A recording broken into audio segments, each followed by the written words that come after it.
This is your dose of daily market wisdom with master trader Nick Santiago. Starting from humble beginnings, Nick has been beating the markets for over 2 decades. He shares with you his take on the profitable trades that will have you moving towards financial freedom in no time at all. To see an in-depth review of his track record and much more, go to inthemoneystocks.com. Welcome. This is your daily dose of daily market wisdom with master trader Nick Santiago. I'm Kerry Lutz. Today is 4/14/21. This is show number 245. Well, we're getting a Wednesday rally here. Nick, what does that mean? Yeah, right now we have a rally today. The Russell 2000 actually is leading the charge. So it's a decent move. But I will say this. We're seeing a little bit of weakness in technology today. Now, technology has been very strong, maybe just due for a pullback anyway. But the NASDAQ composite is negative just by 9 points. It's not a big decline, but more backing and filling going on here. We don't really see all these indexes always go up together. One time, you'll see the Dow starting to lead, then the Russell will lead, then the NASDAQ will lead. So, markets have been chopping around, but overall, we're positive today. You got a good rally today in the Russell.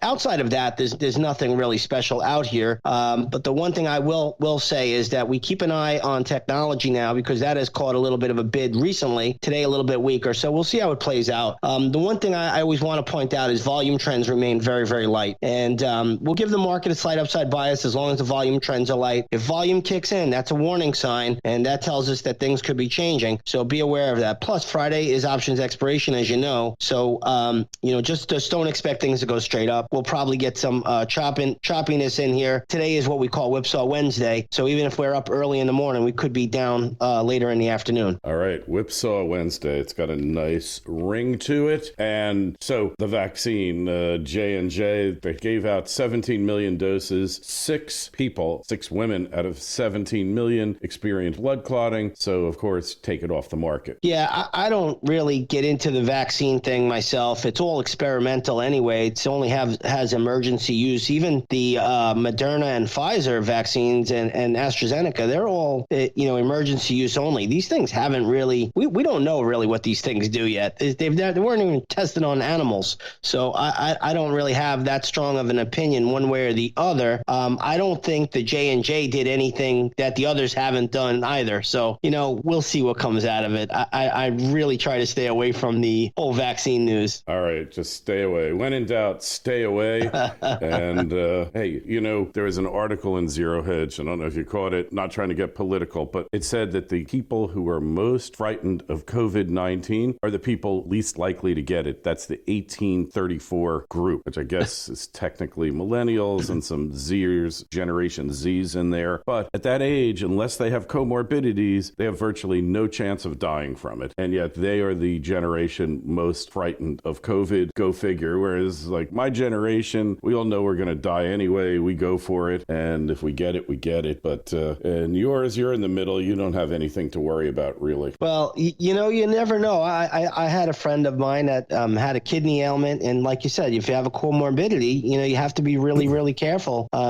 She passed away and at the age of 50 and, but she was battling a kidney ailment for 25 years. So if you have a comorbidity, you have to really be cautious. But if you don't, I think you go out there and you live your life. I mean, I've never seen anything like we've seen. And we talked about this last year, Kerry, at length all the time. We were saying how you have to open up the economy. You have to let, business flow again. And here we are. We're starting to see, places like Michigan closing down again. It's just rather remarkable. It just doesn't seem like this is going to end anytime soon when it comes to this virus. Yeah. And, we got governor recalls going on. We got threatened impeachments, all these things. And the fact is all of our efforts have done absolutely nothing to stop the spread. So maybe it's time to follow Texas's lead and just dump it all. Get the vaccine, do whatever, but just don't spend your life living under your bed in fear. Hey, speaking of fear, gold and silver down a little bit today, I guess consolidating yesterday's gains. Yeah, you have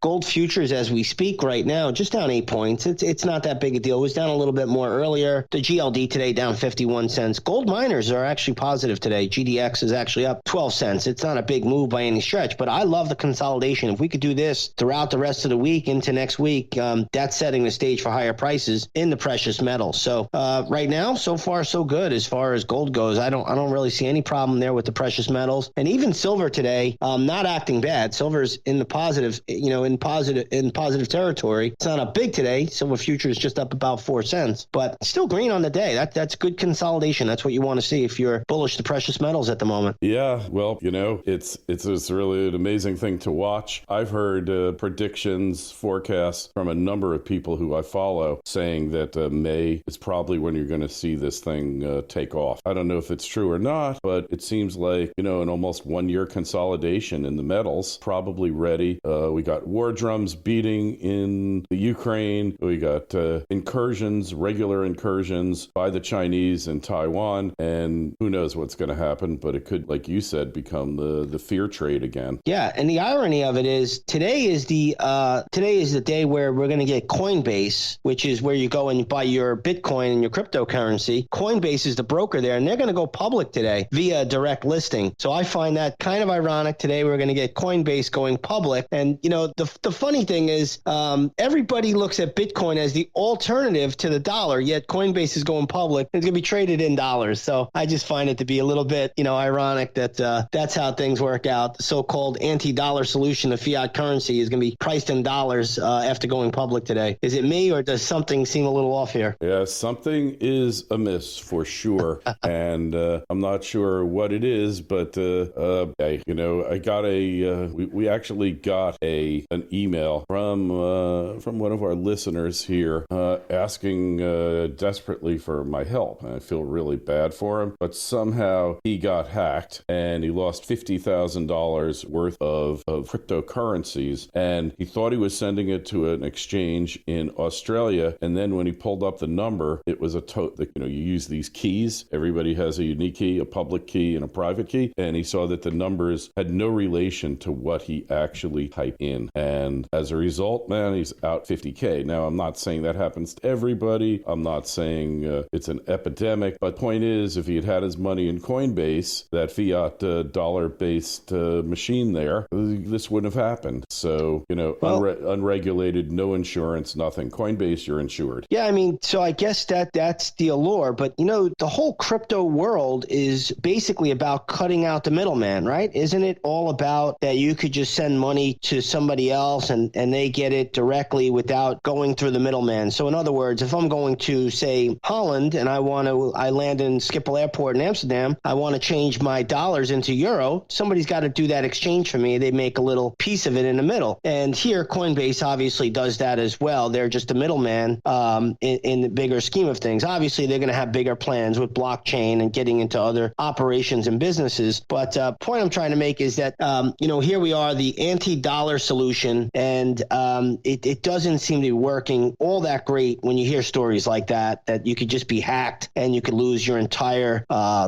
amount of money that you have in that cryptocurrency. And the other thing is, too, is the grid. What happens if the grid goes down? If there's a war, God forbid, there's a war, what do you do then? How do you get your money? How is it that you can use these cryptos? And, is there, something else? Is there another means where you can, access your capital? Well, if the internet's down, if the grid is down, you're screwed. And that's what happened in Texas. The grid basically went down in numerous places. They didn't have cell phone service. They didn't have water, and the crypto was kind of useless. But those things are fortunately rare, but you never know what's going to happen. And yeah, you can make a lot of money in it, but we've had parabolic moves, and after parabolic moves, the cryptos tend to correct and they'll retrace. Last time it was 85% they retraced. Probably this time it'll be less, but they're going to retrace. And whatever the reason, I don't care if Elon Musk cornered the market on Bitcoin, it has to retrace, just like the stock market will. If you believe the stock market's going to go down, then you got to believe that cryptocurrencies at some point will also follow suit, maybe to return ever higher. Very possible, but you never know. And hey, I believe in cryptos, but